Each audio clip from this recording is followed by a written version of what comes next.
can leave that alone for a while. But then I actually found that I had to go through all of these spammers and remove them manually every time they added the thing. And I just found that this option, instead of saving me time, it was just causing me trouble because I had to manually remove all the spammers out of the list. All kinds of accounts which are obviously fake and usually good-looking girls for obvious reasons. You probably know the types of accounts that just are supposed to give you links and kind of look like some attractive girl or whatever, so that you actually think you want to keep that as a friend. I've got one quick quote on this subject. It's, "Thanks for letting me in." And on that note, we'll move swiftly on. Have we got any more articles that we want to cover before we do our closing piece? I've got one as a sort of follow-up from the last show. I'll need to try and find the link. I'll find the link for the show notes. I don't have it handy. Remember last week or the last show we talked about the Windows Explorer 8 ribbon interface thing? Mm-hmm. Well, Roy had said, what if it's I don't remember the exact wording, but it was something like, what if it's just extra hype, if it wasn't leaked, if it was actually just part of the campaign to entice it to be forbidden fruit, is something you shouldn't see, but all part of the hype. Well, the site that leaked it, I say leaked in quotation marks, was shut down. It was taken down. And there's already people speculating, was that a real leak, or was that part of a campaign, a manipulated campaign, to get a little bit of exposure and then take it down and continue the exposure going by taking it down. Nokia Plan B, remember. Nokia Plan B was removed as well. Certainly the comments that I saw was almost all negative. It's like, what are they smoking? So I wonder if that was possibly a reaction to a lot of the comments. They were expecting, oh great, look at this, and then it didn't quite happen. They thought, hang on, let's just pull the plug on that, on that one.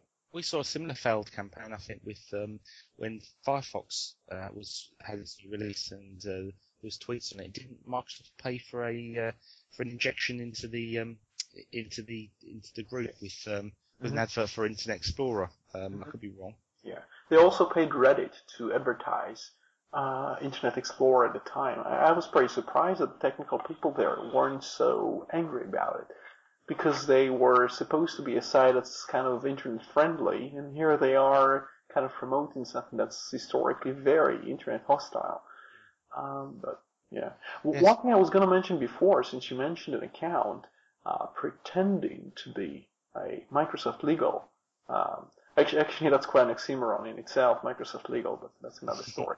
But you once wrote an article about a company which pretended to recommend Microsoft stock, was it? And it was pretending to be a different firm with some provenance, with some authority.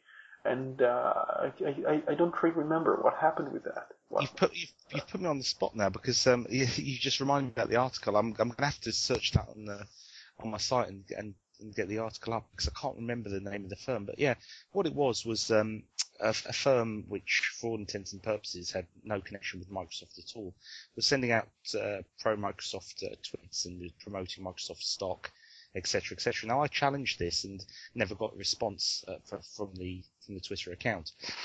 A short while later, I had an email and a contact on my site, and it was from the company themselves, who told me that they had no knowledge of this Twitter account at all, and that Twitter was something they just suddenly started to get into, and discovered this site and discovered my article, and obviously they complained to Twitter and had the thing taken down. They also offered me a reward, as it were, and we're trying to be very nice. Obviously, I refused that, but a very nice company with no connection to Microsoft at all, and they were as shocked as anybody else when it transpired that this account was fake. I'm going to have to. It's like I said, it's put me on the spot because I can't see the article instantly. I'm going to have to search it on the site, but I will try to put that in the show notes. Certainly in the next couple of days. But yeah, it was very interesting. I think that was one of my first discoveries of untoward or dubious actions, shall we say. Now, it's very important to say that we can't prove, or I wouldn't seek to suggest the intention behind the person who created the Twitter account. It could well have just been done for devilment or something along those lines, but it does make you wonder. Sorry. But just when you're away, we're talking about what happens to accounts which are fake. I'm not sure. I think you were just coming back at the time. Because it's a very difficult issue to resolve, especially if you have things like satire. And I know some people who are kind of from racist parties and things like that being made fun of. Using accounts, they're using their names, but it's obvious. It's just a joke based on context.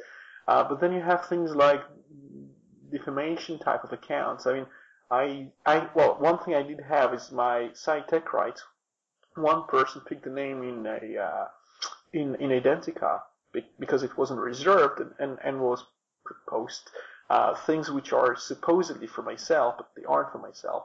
And we then had the account basically terminated, but with the management getting involved, and we reclaimed the account. The other thing, I have all kinds of accounts in Twitter, and both Twitter and Identica still containing my name and then making a statement about me, and that's the name of the account. Now, I don't really want to say the names of the accounts because the people might actually feed these people, but things with my name and some insult as the name of the account. Now, what did you do about this? Well, I'm not sure what you do about that. I usually don't try to silence critics unless they pretend to, unless they try to put words in my mouth and pretend to be me, because that's a serious offense. I mean, and one of the other things I had was accounts like using my face or using my face with all kinds of defacements and things like that to try and insult me, basically all kinds of very abusive accounts, which would continuously, before you block them, ping me and harass me all the time, with my face on the account. So it's just trying to throw mud at everything.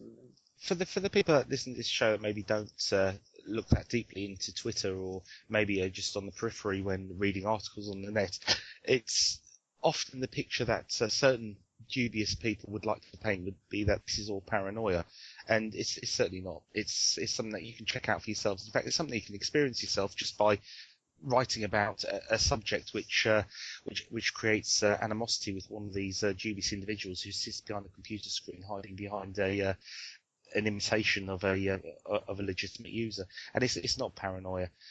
Certainly, I've got a quick comment to make, which is probably more relevant for the closing notes, but in respect of this, because there's been a lot of criticism levelled at the show and levelled at the respective sites in respect of these dubious individuals that often go under numerous aliases, and telling them if they're one person or several people is very difficult. So I'll probably leave that to the end of the show.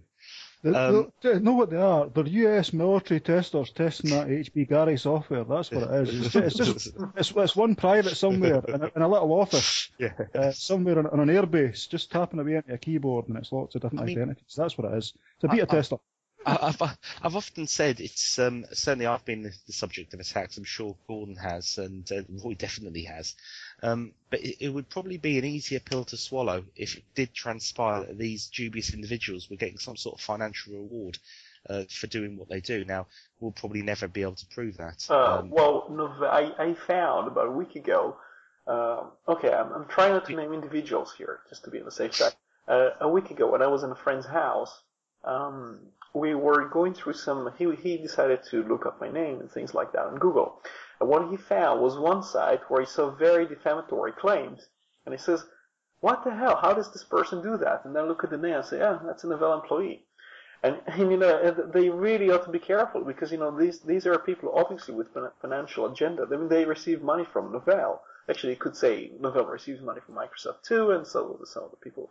Their paycheck is in some sense assured by Microsoft paying some money for Novell to do what they do. It was one of the developers at Novell, and he was, with his name, cursing me and saying incorrect things about me, essentially libel. But one of the things that happens sometimes, and that's a more difficult case, is that people report to me that from outside my website, people use IP addresses at novell.com to defame me from the outside. Now, they cannot actually show their names. They only know that it's an IP address from Novell.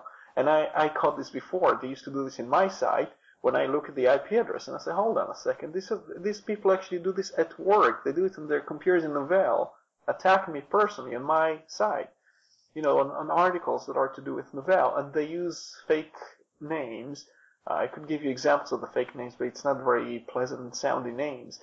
They shouldn't be doing that. And they could get fired. I mean, the company could get sued for it, because that's just For Well, like, When it comes to large companies, there's an attitude of anything goes. That anything is justified to make money. If someone is critical, they are potentially